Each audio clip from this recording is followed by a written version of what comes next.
Hello and welcome to another game of AAA Wargaming. I'm getting these out better. I've decided to do two in one night because my wife's away and I'm alone with the baby for the first time. So it's a bit nerve-wracking. I'm terrified the baby monitor is going to go off. Ugh.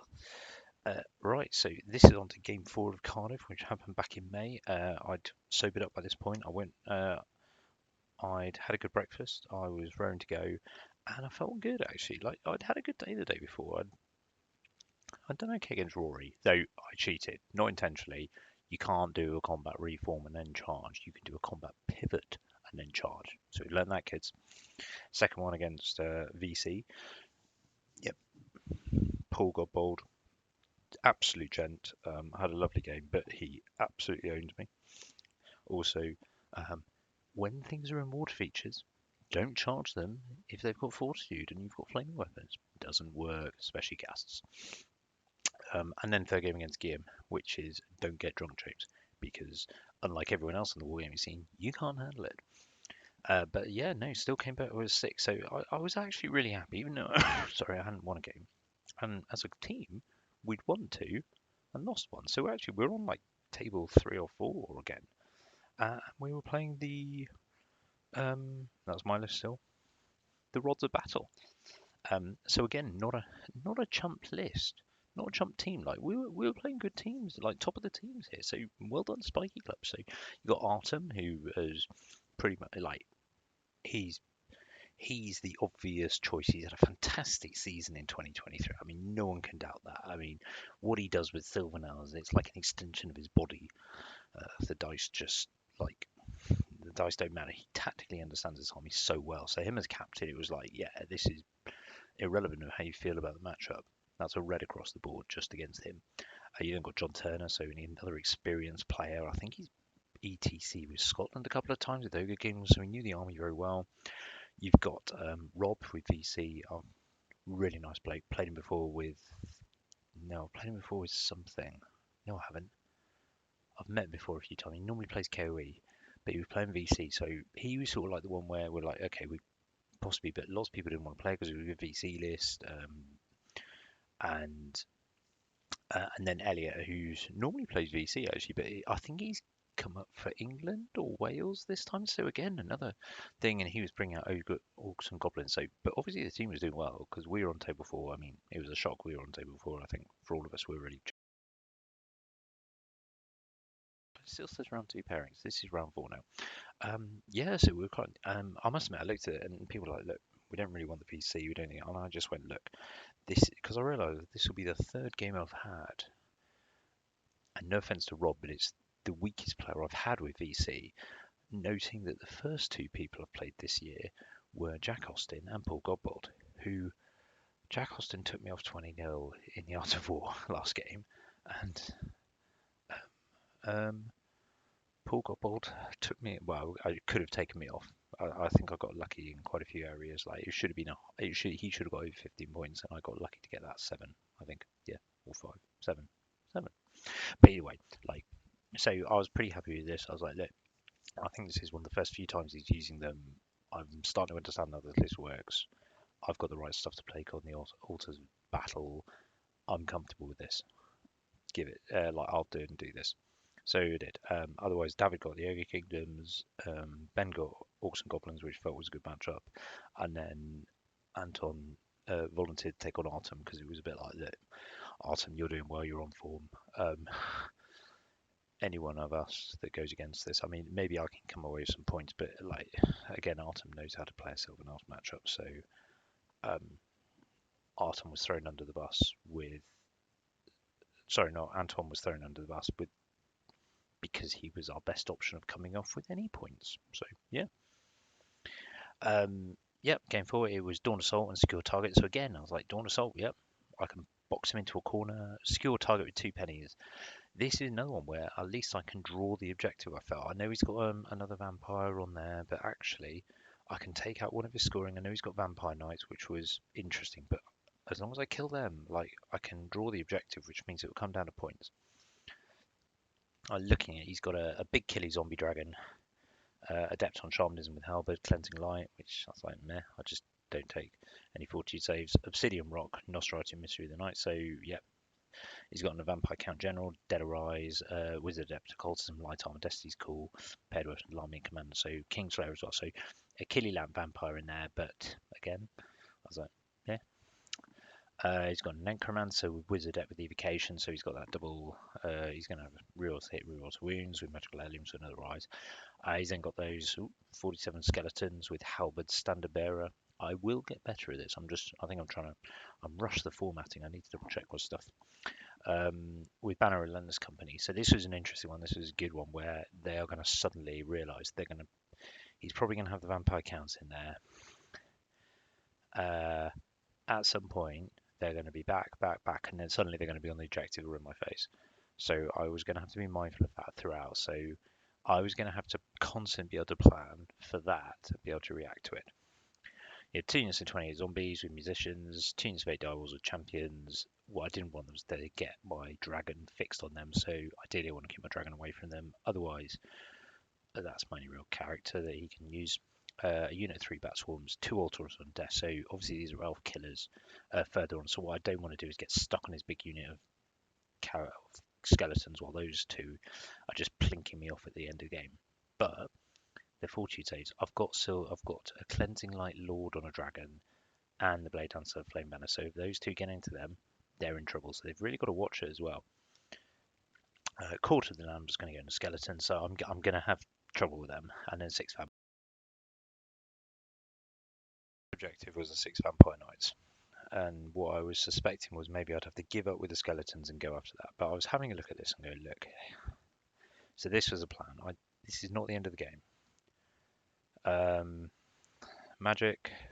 We got. I've not changed my spells. He's got Swarm of Insects, Awaken the Beast, 3 Arises and Dead Arise. Why have I just put Occultism there? Occultism has got Breath of Corruption. That's the only one. So he took a Rise and Dead Arise. So that. And then Evocation's got the reroll hits, rerolls and his Rise. And his Altar's got 2 Pentagrams of Pain. So actually, it's quite punchy. But at the same time, I was like, meh, lots of Rise. I know what's coming. The big thing is Awaken the Beast. And because if he gets Awaken the Beast and reroll to wounds or reroll to hits on that skeleton block, I'm in trouble. But he's also got Channel 3. So yeah, it's a bit interesting. Plan. Because of the map, and I'll show you, but my thought was I'm going to use the Heath Riders as late game scoring because this is about the end of the game. So I was going to fix them on one side and decide because if I can shove them on, ideally I want to go second. That's my intent. Go second, use the Heath Riders, keep them alive, keep them because I don't think he'll go for them, and then shove them on. But then while also make it look like I'm contesting or going for the other objective. So make it look like the Heath Riders are just late game chaff or whatever. And have the Dryas and the Archers on the other objectives. So a bit of deception. But the Heath Riders are the key, while the Dryas and the Archers are actually there just to contest and try and stay alive. Ideally against the skeleton block, because that's something I just can't deal with. I want to use the Dragon in one flank, so protect the Heath Riders by just looking dangerous and going, look at me, and run around a bit. It can also, is quite mobile, so it can come to the centre if necessary and just take the easy points with chaff. Whenever the chaff comes up and they come in range, I'm just going to take it off.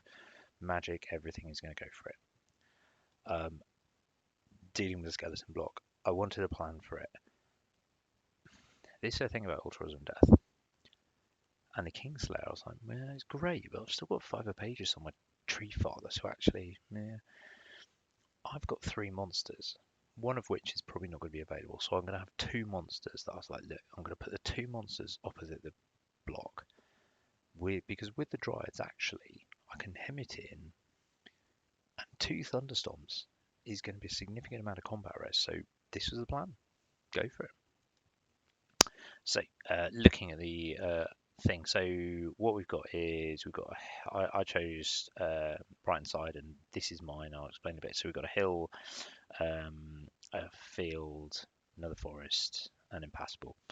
We had a water feature over this side, and don't know. I put my hill here. What I got to drop first, which was great because I was like, okay, 2 reasons. One, I'm hoping he drops it first, thinking he's got the jump, and I get to go second, which is my plan, as I've discussed with the objective. I chose this side because if I'd chosen If I'd chosen there, yes, I'd have had the I could have put my forest down, but I've had this big block in the middle. Maybe I should have gone there. Yeah, hindsight's a wonderful thing. I could have put 2 trees down, but I didn't want to play defensive, and I wanted to pen it. So I'd liked this one because then I've got the hill here, and I can threaten everywhere with long charge ranges, and it's good cover. And that there, and then I can use the house to pivot and muck around with. As it was, he put his objective there. No, so my plan was going to be, well, he started dropping and he just decided to drop for it. So I was like pretty happy. So we'll go on to his thing. So what he did was because he was got a bit scared of this wood because I think he just got overwhelmed by the DTs. I was thinking he can, and this is where I was like, okay, he's a bit nervous, and for some reason I saw the Matrix. I knew I was seeing the Matrix. It happens every once in a while, like like Hugh Scarlett, Jake Corteen, Ed Murdoch, blah blah blah, Craig Johnson, Mikey Newman. They see the Matrix all the time, and you can see it in the chat when they come out with something. And once they've said it, it seems blindingly obvious. But to mere mortals like myself, it's like I've no idea until they say it. But I saw the Matrix this game. It's like once a year.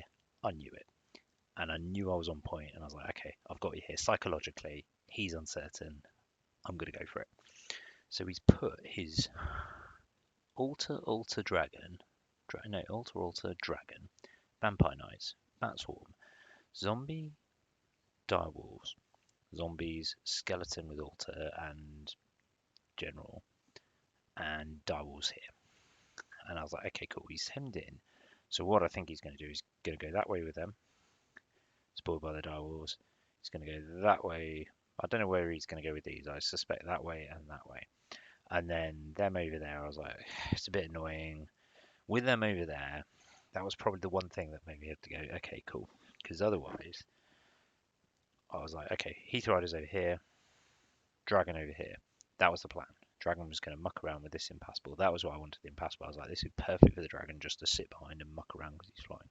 And then also, they can go one side, they can go the other. And as long as I'm within 6 inches, I win. I then deployed the blade dancers here because I wanted, if the altars and death started coming around this way, I needed to sort of go for there. And also, blade dancer in the center just smashing down here is really dangerous to these 2 zombie units. I can kill them if I need to, and I can get into that woodblock here. Got the Dryads here because I want them to be able to go that. I've got the 2 monsters here, and I've got the archers. I got this wrong. I didn't get them wrong because I think they're in a good spot actually because they can come center, destroy the zombies, and if they're going that way, what I needed to do was drag them this way. The archers should have started there to go up onto the hill because that was always the plan. And they could have still contested. I think what I wanted to do was push them there, and I thought they were going to sit there, but it was a waste. And these 2 should have started here because then first turn I'd have moved there, and then I can just get into this flank area, softy here. So I realised I had to start moving them over, but I did it wrong. And yeah, that was it. Yeah, I did it wrong. And then I put the archers here, and the archers here were just going to go for the direwolves as they came up there and wait for the bat swarms, and then just plink wounds off the vampire knights because they did quite well against Paul Goldboard. But anyway, right, VC turn 1, as happened. What I was shocked at, the direwolves came out so early because I was just like, okay, I think he was hoping that I wouldn't kill them or kill lots of them, and then he could block me off while pushing a skeleton block, and I was like, okay, cool, I'm quite happy with that. Otherwise, you can see his zombies have started moving there, but his skeletons and stuff don't really move that far. His altars are starting to realise they're out of position a bit for where my battle line is, so they start coming backwards across, and you can see his dragon move over to this side just to get a swarm of insects. You can see already my plan is starting to work. They're zoning in on the dragon. This is what they see as the threat over here. He doesn't realise that these are the priority. He gets a spell off, and I was pretty happy, and that was it. My turn. So I realised my mistake with this. I moved them up to shoot at the dogs, and I start moving my monsters round to the right, basically to give his horrible choice, dryads or monsters, but somebody's going in your flank. I intended to shoot the drywalls, so I moved the pathfinders up there. I decided I need to get line of sight on them and just take these out as soon as possible. He's open. He's given me the option. I'm going to kill one unit this turn with between them magic and everything. I'm going to go for the other one. I moved the Dryads up because I wanted to get into this wood and start threatening here, and if necessary, because I can. If he comes forward with the zombies, I'll go through and just hit the zombies and just start ruining this area. I brought the blade dance up as quickly as possible because his zombies had given me a flank here, and I was like, okay, cool. I'm suddenly dominating this sector. His dragons all the way out over there. His altars of death are back here. His dragon knights are not in range. So, like, yes, I decide I'm going to be really aggressive. Dragons come up here, out of sight of pretty much everything, but I can just meddle around here. And then I've just made sure my Heath Riders are in the perfect position to go forwards and back, but without really. Yeah, I was pretty happy. My archers and magic shoot off them. I have to use the tree father in the end with his shooting attack, but they're gone. And then the pathfinders just with the +2 to hit just turned up and massacred 6 of the dogs. There's only 2 of them left. So even if the dogs, one thing I did sort of worry about was whether the dogs would go through and hit my archers or something. But now I was like 2. Yeah, there's no way. So even if he spends all the time healing them, I've got enough magic and stuff over there. I'm killing them next turn. So I'm pretty happy with that. That's 1 chaff down. Chaff next turn. His turn 2 doesn't really move much. He's moving the skeletons over on the right, but he's still uncertain. And you can see it a bit. He's still worried about the dragon here, and he's a bit uncertain about the zombies now. So the Dryad dancers have fixed them. And what's more, the only thing he's really done is move the altars really over. So now I'm like, okay, cool. I'm a little like, this could be bad in late game. So I'm a bit worried because they will start taking off my units that I probably want to be in combat with them. And he's doing the right job. He's finally sort of bringing 2 units over here to match my 2. But yeah, I'm okay. The other thing I'm starting to notice is these 3 have come out. So I'm like, okay, cool. So I've noticed they're going to get shot up by my archers and stuff, and Tree Father. These are going to start getting plinked off by my Pathfinders, but otherwise the plan is still secure. I come forward. I do decide that I want to distract him a bit more with the Heath Riders, and because his dragon hasn't come up, like, I think his lord beats me. I think with the magic support he's got, because he's shamanism, I think he wins, because that 5+ to wound, I can't stop every spell. Mind you, if he's in combat, he can't fight, he can't do Swarm of Insects, so he's only got 1 spell. Okay, and I just block that one. Okay, yeah, maybe fair one. But he's still not using it very aggressively, or at least he's not giving me the bait. So I decide to be a bit more aggressive here. What I do is I move, and the reason I did this, I wanted to move the dragon out, so he's out of range. That's a long charge. He doesn't want to charge bats in because no champion. I'm really not worried about that because of cleansing light on him and the zombies here. And this is the thing, if he charges them, yeah, he's out of my range of my blade dancers. But I've got a couple of turns of these zombies in there, and I'm just chewing through them, and that's one of his scoring my units over here. Because it's turn 2, and we were being pretty, like Rob was, yeah, we were being, yeah, it wasn't quick. I was like, okay, these 2, I'm still distracting, taking them away. I've still got some chaff here to deal with it, and I've still got these 2 here. And if I need to heal them, I've got a water feature here, so it's Swarm of Insects. That's all I've got to worry about now, because the Altars of Death have moved over this way. So Swarm of Insects is the only way that is killing them. And the Vampire Knights are not going to catch them and everything else, so I was pretty happy. So it was a risk I was willing to take with this, because I think zombies against that, yeah, they fix him, but they get cracked down over time, and then also if his Lord charges in, we'll see. Also, if he doesn't go for me, I can threaten, I can move in here, and suddenly I can start threatening. I mean, the Blade Dancers up, they're out of arc of this, because they don't want to get charged by, and they can't really move back, and suddenly my Blade Dancers have fixed him, so I can smash into there, and then there's some overrun options with the Altar of Death, unless they move left. away from this area where I don't want them to have an impact. If they move back here, yeah, go for them. I've got the Dryads up there, so I can happily wheel round. I'm just going to shoot them. And you can see me start to move my monsters out wide. The problem is, and this is where I made the mistake first game, Rob is angled well. I cannot move past him. It's just not possible for me. Cool. But I'm sort of lining up with the expectation. I need to kill these dogs because I'm expecting a Banner Relentless company next turn.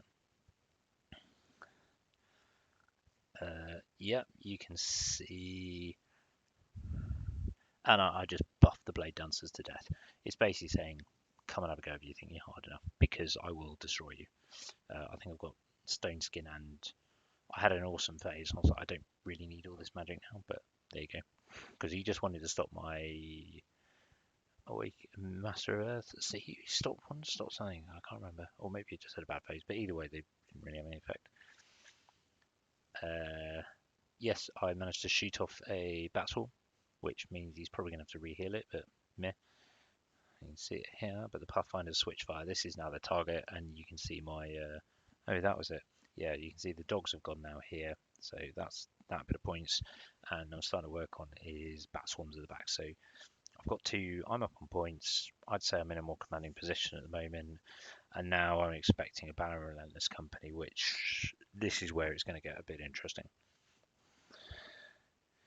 So VC turn 3, he doesn't. And this is where I was really shocked, actually. He pushes on the left. I was like, okay, fine, cool, don't mind. He pushes on the left up. So he's pushed his Dragonites up here. He's pushed his zombies. And he didn't really push his zombies. Someone else turned to. So he didn't really push his zombies. He did push. He pushed him up here. Them turned around there to look this way, because this is where my dragon was.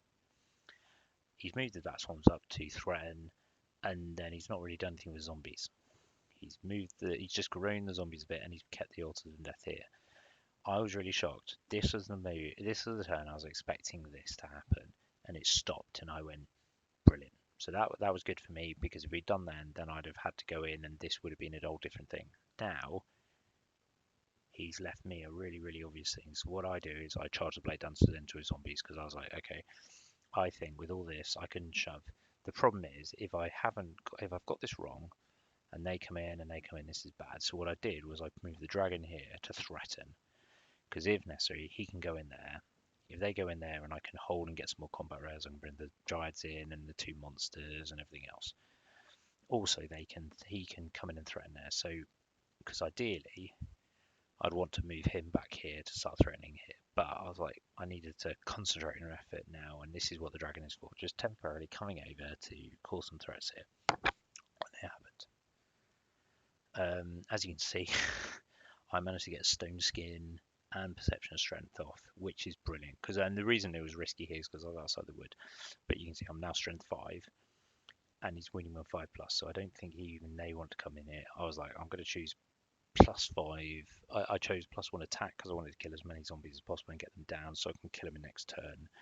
And the other reason was I wanted, if he came in, I wanted to save the 3+ Aegis for then, especially as I have my PSP on this side. I'm really not good at that. Cool. But yeah, that was pretty much it. VC turn 4, he's finally done it. He's done it a turn late, and we did kind of discuss this at the time and agreed. He's brought his altars of death round, but he's not really tracking. I think he thought his arises would do more, and I was still a bit like happy with his altars and death. He still moves them around there, and I was a bit like, yep. You can also see what he has done, because I let him do this because I had a plan. So this is how he thought. I'll go back a photo here. So this is how he thought. He thought he'd come forward, I'd have to charge him or not at all, or he'd win. He would use Dead Arise, which I let off because I was like, okay, cool, I've got a turn here. And he could bring the Bat Swarms here and then do some other stuff. What actually new is, well, I'll show you, I really wasn't worried about that, so I left Dead Arise off and I just stopped as many Arises on the zombies as possible because they were the one I wanted to kill.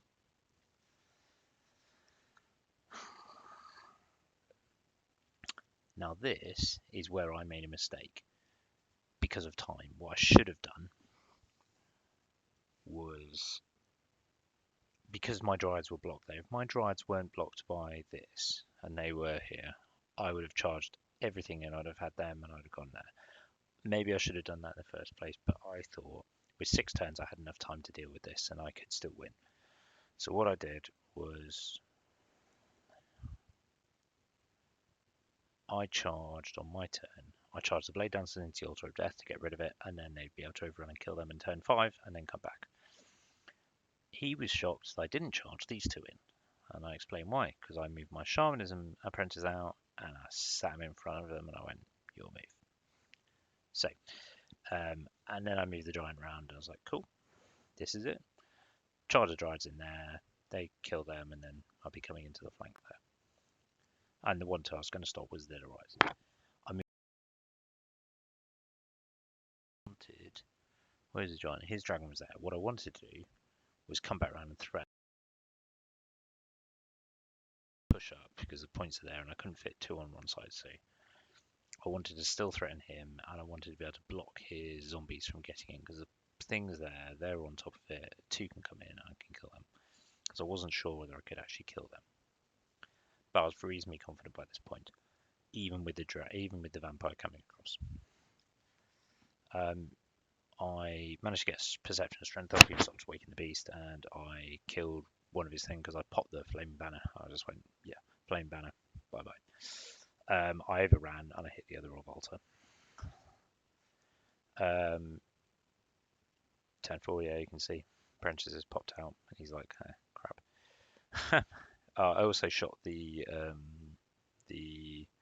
bat swarms off with my Pathfinders, who were just, yeah, happy days. Right, so his turn 5, what he did was he charged into my Shamanism Apprentice and would eventually kill him. And then he'd overrun into the Tree Father, which I was perfect with. Because I just made sure I let him get all his spells off. I had to stop a Dead Arise. I did not need something taking my Dryads out because I needed to charge them in with everything else. He then moved his zombies up here, and I wasn't tracking. I was like, okay, I'm still blocking, and I'm pretty happy I can kill this lot. He moved his Dragonites up here, so I couldn't sit in the way, and I wasn't tracking something he was doing, but I'll explain later. He moved his Vampire up here, which I was like, yeah, cool, come to the fight. This is still something you don't want to do. And he didn't understand why. I wasn't bothered by that. I just ignored it. And I probably should have made it look like I was more scared. But actually, this is where I wanted the Vampire Lord to come. And then in turn 5, I took off this. I didn't even need Flame Banner. I did still have Perception of Strength off. And I defeated on combat res, just smashed it to pieces. And then turned around. But I did lose 2 more. VC turn 5, he's killing my apprentice there, and then he runs over into my tree farm. I then charge the world into him. Well, I charge my giant, I charge my dryads, and I charge my blade dancers. Now, even though he's going first, I don't care, because my spells are all going to be about rebuilding the blade dancers. That's it. I then turn the rest around, so I move out of arc there. This was a mistake I made, so I've moved them up here, and they're looking that way. They're going to come around. I've actually worked out that they're both in range of that, so because we realised, we agreed we're only going to play turn 5 on his turn because we were just slow, which I know is a big hot topic right now, but that was the way it was. So I thought I was going to win the objective, and I was like, I just need to block the zombies here, which I thought I had. What he worked out at the end is he could move forward and then round, and I was like, yeah, cool, fine. He moved it. His Vampire Lord was up. We stopped it there. We didn't even play this combat, and the reason was he was like, we were massively. That was how slow we were.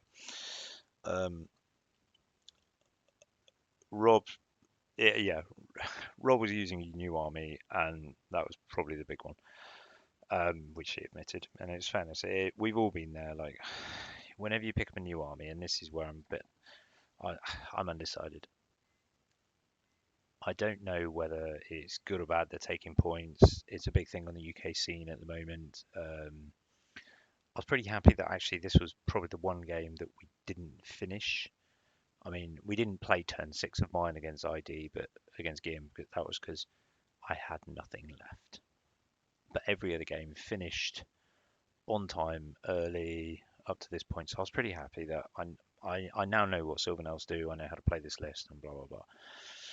Yeah, it's really it's just something that's going on. Rob though, and this is something I did make him before he could go for a smoke break. I made him play this one out in the lunch break because he was like, "Well, I don't think you'd win because my vampire lord would come in." I said, "Right, no, we're dicing this one out. You roll your dice."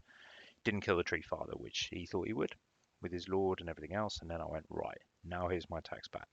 And I rolled them all. And I didn't roll particularly well, but I smashed his skeletons with two thunderstorms, all the dryads in there. I mean, I have 30 odd attacks coming out with the blade dancers that have come back from druidism. And I was like, look, yeah, that's what it is. And he went, crap, that's a lot of skeletons. And I went, yeah, cool. And he went, well, I can regen them. I went, no, you can't. Because my strider, I'm literally surrounding you on four sides with my blade dancers moving up.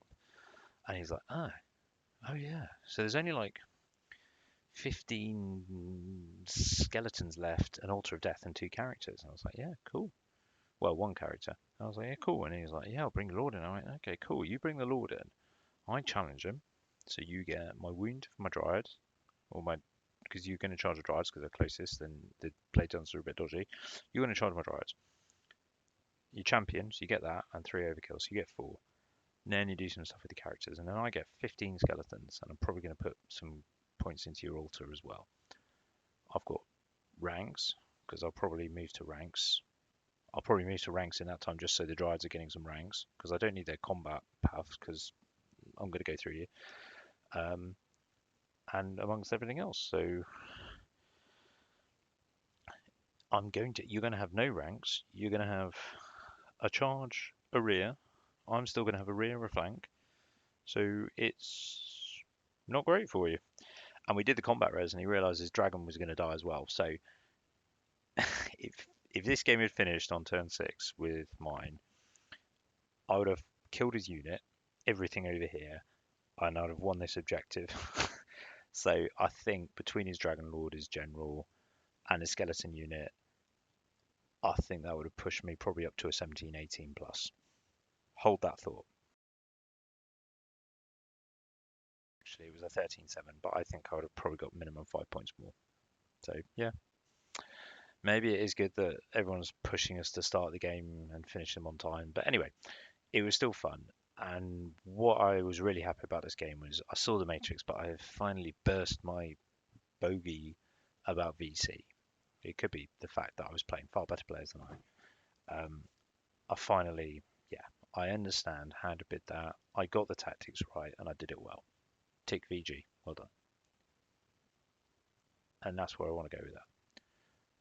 I followed these. No. Unfortunately, we lost by 5 points, but actually, it was a great game.